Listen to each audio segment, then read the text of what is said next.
Ma'am patient conscious है कि नहीं समझ नहीं आ रहा है। अरे तो टेंशन लेने की क्या बात है।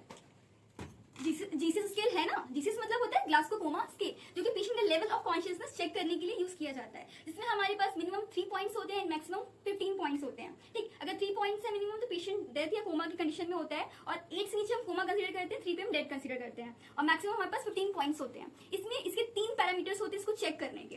पहला पैरामीटर होता है आई रिस्पॉन्स, दूसरा होता है वर्बल रिस्पॉन्स, और तीसरा होता है मोटर रिस्पॉन्स। आई रिस्पॉन्स में हम 4 पॉइंट्स देते हैं, वर्बल रिस्पॉन्स में हम 5 पॉइंट्स देते हैं, और मोटर रिस्पॉन्स में हम 6 पॉइंट्स।